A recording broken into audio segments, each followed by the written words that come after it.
আচ্ছা বাজার, এখানে আমি সবসময় বাজার করতে আসি। আজ আমি তোমাকে নিয়ে আসলাম, নেক্সট টাইম তুমি একা একাই আসবে। জি, আপনাকে অনেক ধন্যবাদ। এখন থেকে আমি নিজেই সব বাজার করে নিয়ে যাব। বাহ, তুমি তো খুব সুন্দর করে শুদ্ধ ভাষায় কথা বলতে পারো। স্যার, পারি তো, শিখতেছি। ওই যে টিভিতে দেখি নায়িকারা কেমন কথা কয়, ওটি দেখে দেখে শিখি। টিভিতে দেখেছো? আচ্ছা ভিতরে চলো, বাজারটা শেষ করি। ভাই তেলাপিয়া কত? স্যার 500 টাকা কেজি। বললো গো এত দাম? ভাই চুপ করো, ভাই বেশি হয়ে যাচ্ছে না? না না স্যার, বেশি না, নদীর থেকে একটু আগে ধরে নিয়ে এসেছি, আপনি নিতে পারেন। ওগো শোনো না, মাছগুলো দেখে আমার একেবারেই টাটকা মনে হচ্ছে না। ভাবি কি যে বলেন না, নদীর একদম টাটকা মাছ, একবার নিয়ে দেখেন, ঠকবেন না। এই ভাবি মানে কে আপনার ভাবি? কেন স্যার, উনি আপনার বউ না? কোন দিক থেকে মনে হয় ও আমার ওয়াইফ? না, দেখে মনে হয় না, কিন্তু আপনাকে যেভাবে ও গো কি গো বলতাছে, তাই মনে করলাম আপনার বউ।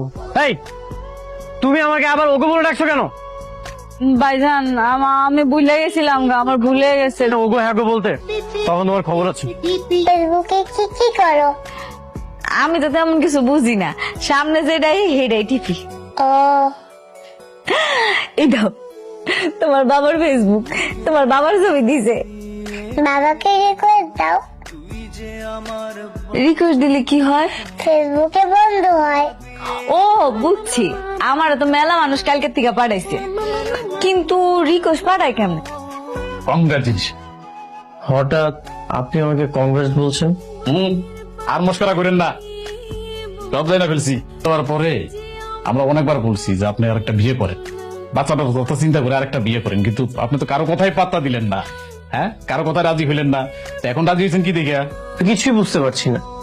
ভাই আর লুকায়েন না, আপনি না বললেও আমরা কিন্তু বুঝে ফেলছি। একটা মাইয়া অলরেডি ফেসবুকের মাধ্যমে জানাই দিছে যে আপনি একটা রিলেশনশিপে আছেন। কি ভাই, একটু ঠিক মতো বলেন তো, আমি তো কিছুই বুঝতে পারছি না। কোন মেয়ে, কিসের রিলেশন? অলরেডি একটা মাইয়া আপনার নিয়ে ফেসবুকে ইনে রিলেশনশিপের স্ট্যাটাস দিছে, আপনি দেখেন নাই? কি বলছেন? আমাকে স্ট্যাটাস দিয়েছেন, দেখি তো কোন মেয়ে। বুঝতে পারছি আপনি আবারও মস্করা করতেছেন, দাঁড়ান আপনার দেখাইতেছি। ইনের রিলেশনশিপ, রেদন রহিম, এই মেয়ে আমাকে স্ট্যাটাস দিয়েছে। এই মেয়ে কি পাগল হয়ে গেছে? আরে এই মেয়ে আমাদের বাসায় কাজ করে, কাজের জন্য গ্রাম থেকে নিয়ে এসেছে আমার বাবা, ফ্রিয়াকে দেখাশোনা করার জন্য নিয়ে এসেছে, এছাড়া আর কিচ্ছু না।